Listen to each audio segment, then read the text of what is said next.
શબ્દ જ એવો છે, એના માટે ચોક્કસ કહી શકાય કે નથી કરવી આજે રસિક શ્રૃંગારની વાતો, નથી કરવી આજે રસિક શ્રૃંગારની વાતો, પુરાણી પોથી ખોલી ને પ્રભુ અવતારની વાતો, નથી કરવી શ્રીમંતોના સુખી સંસારની વાતો, જમાનો માંગે છે બસ સબળ સંસ્કારની વાતો. અને સંસ્કારની વાતો આજે પાલનપુરની ધરતી પર જેણે શરૂઆત કરી છે વડીલ વંદના કાર્યક્રમની, એવા પાટીદાર સમાજને મારા લાખ લાખ અભિનંદન છે.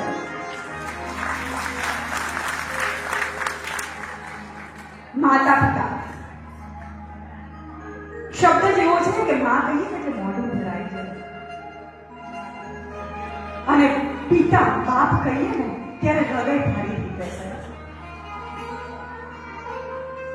કઈ પુણ્ય જન્મના પુણ્ય સ્વરૂપે, પુણ્ય જન્મના કંઈક સારા કર્મ રૂપે મા બાપની છત્ર છાયા મળે ને એ આપણા સૌના માટે સદભાગ્યની વાત છે. સંસ્કૃતમાં એક શ્લોક છે કે અસિત ગિરિસમ શાતક જલ સિંધુ પાત્ર સુર તરુવર શાખા લેખની પત્ર મુરવી લિખતી કજી ગૃહિત્વા શારદા સર્વકાલમ તથાપિ તવ ગુણાનામિશ પારમ રહ્યા. સમગ્ર સમુદ્રની શાહી કરી અને પૃથ્વી પર આવેલા તમામ વૃક્ષોની કલમ બનાવી અને પછી માં શારદા પોતે જો એના ગુણ લખવા બેસે ને સાહેબ તોય ન લખાય.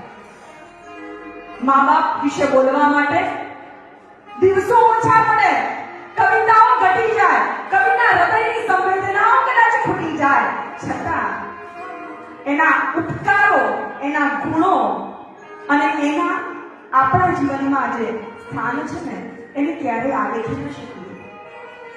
આ સંવેદનાનો વિષય છે જે હૃદયથી હૃદય સુધી પહોંચે છે, જે ભાવનો વિષય છે તમારા ભાવથી તમારા પિતા કે માતાના ભાવ સુધી પહોંચે છે, લાગણીનો વિષય છે એ શબ્દ સાંભળતા સાહેબ આંખો ભીની થઈ જાય.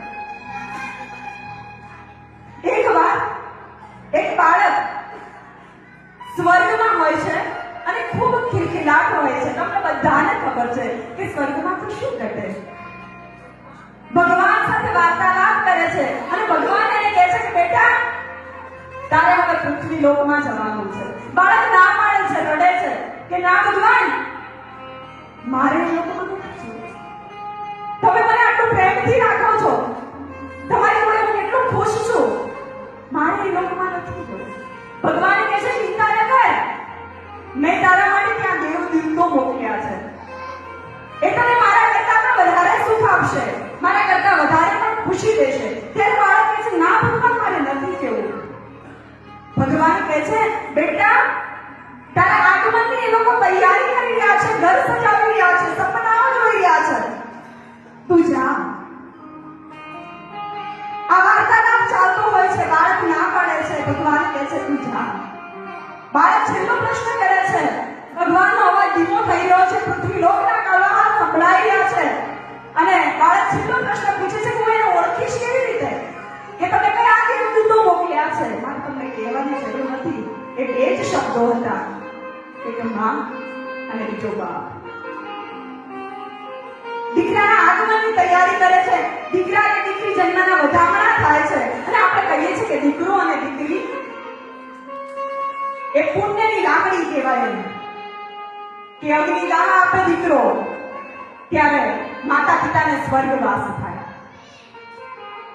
એ પુણ્યની સીડી નહીં તો એ પુણ્યની સ્વર્ગલોક નહીં, પણ એ ગઢપણની સીડી છે જે પોતાનો દીકરો અને દીકરી ગઢપણમાં માતા પિતાની બને છે.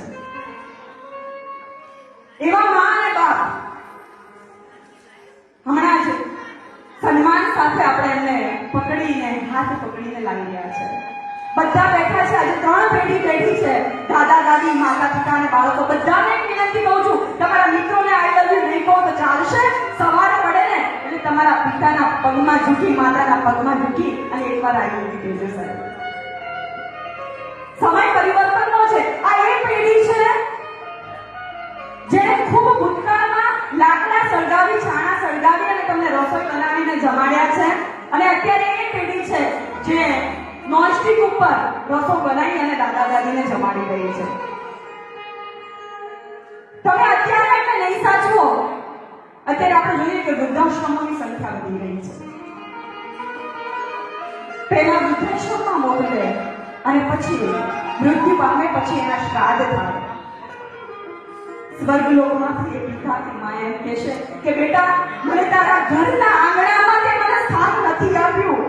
તારા ઘરની અગાસીમાં કાગડો બનીને તારું દૂધ પીવાવવાની મારામાં જરાય હિંમત નથી. ખૂબ સંવેદનાનો વિષય છે. જ્યારે માતા પિતાની આંખમાંથી સાહેબ એક આંસુ ટપકે છે ને, તમારા 100 સારા કર્મ એક સેકન્ડમાં ભૂસાઈ જાય છે. સારું કરિયર કરવા માટે કોઈ ચોગડિયું જોવાની જરૂર નથી, શુભ મુહૂર્ત જવાની જરૂર નથી. હમણાં જ રજનીભાઈએ વાત કરી, એના આશીર્વાદ લઈ અને ઘરની બહાર એક પગલું મારજો ને પછી જોજો તમારી પ્રગતિ કોણ રોકી શકે છે. ખુદ વિધાતામાં તાકાત નથી. વિધાતાને પણ પોતાના લખેલા લેખ માતા પિતાનો એક આશીર્વાદ હોય ને તો પણ વારમાં બદલી દેવા પડે છે. એ માતા પિતા છે જે ઘેર સંતતણા સન્માન એ ઘેર આવે છે ભગવાન. જે ઘેર માતા પિતાના માન તે ઘેર આવે છે ભગવાન. કદાચ માં ઉમિયાની એક દીવો કે અગરબત્તી ઓછી કરશો ને તો ચાલશે, પણ સવાર પડે ને તમારા માતા પિતાના ચહેરા ઉપર એક ધીમું મીઠું હાસ્ય હશે ને તો માં આપોઆપ રાજી થઈ જશે. એને કગરવાની જરૂર નથી. એ પણ હરખાતી હશે કે મેં મારા વંશજોને જે રીતે મોકલ્યા છે એ કર્મ યથાર્થ રીતે કરી રહ્યા છે. હયાત માતા પિતાની છત્ર છાયામાં વાલપણના વેણ બોલીને નિરખી લેજો. હયાત માતા પિતાની છત્ર છાયામાં વાલપણના વેણ બોલીને નિરખી લેજો. હું અડધા પીડાઈ ગયા પછી ગંગાજળ મૂકીને શું કરશો? આશીર્વાદ આપનાર, અંતમના આશીર્વાદ આપનારને એક બે ક્ષણ ભેટી લેજો. હયાતી એમની નહીં હોય ત્યારે ખોટા આગળ નતમસ્તકે નમન કરીને શું કરશો? આજે વડીલ વંદનાનો કાર્યક્રમ છે.